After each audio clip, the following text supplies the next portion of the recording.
Hi, I'm Laura with PVTV, and I'm here with Gary Bursch and John Gardner with the IBW. And I have a few questions for Gary. Can you tell us how the IBW is structured?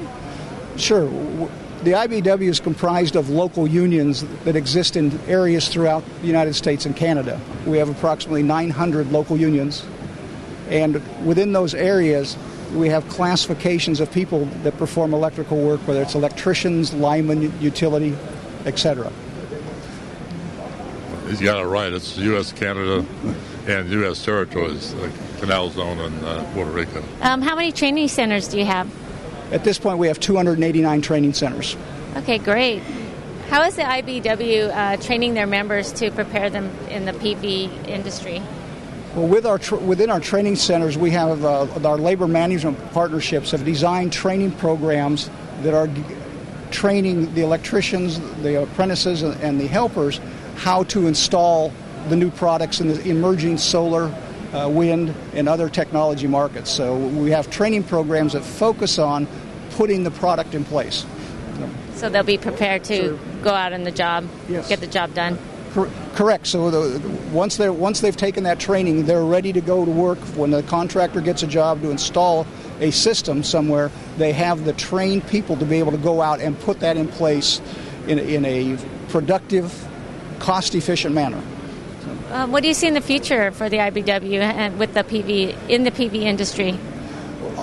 I believe the PV market is going to continue to grow and grow, and I think that IBW and its contractors have put themselves in a very good position to be able to compete in the market and to provide a needed service to be able to install that as quickly, as efficiently as possible, as cost-effectively as possible. So not only do through our initial training programs, but our continuing education programs, and also making sure that we have the right people at the right place to do the right type of work. So we match the skill with the program or the product that's being installed. We have the right person there to be able to make that happen. Okay. Let me come up with another question. I'm sorry. Did you have? You got it right again. Yeah. One thing I might add on the training is that aside from the NJATC solar training, we have through a partnership in the 7th District with Imagine Solar and the Austin JATC, got a training grant that enabled us to really concentrate on solar training. And the fact that we can send people out to all of the locals in the 7th District that have solar jurisdiction and train people. So it's a bigger focus rather than just waiting for someone to say, I want that training. And like Gary was saying, a key part of the solar work, now we're working on, by the way, a district-wide agreement to make sure that a contractor can be competitive, is to have the appropriately classified and paid person doing the work. You need skilled people on portions of the work, you need semi-skilled people on portions. And to be competitive, it's a cost thing. You have to be the best value, as we put it.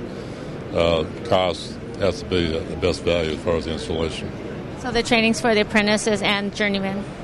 Yes, for all skill levels, because we will train different people to be able to accommodate different types of tasks. Your journeyman and your foreman obviously need to know everything about the entire system, but your apprentices may only need to know a certain portion of it to be productive in that piece of it. And so the training can start and stop based on the needs of that particular product that's being installed at that particular time. And within our system, people can come and go through the training part of it to be able to get the training they need when they need it for what they're doing.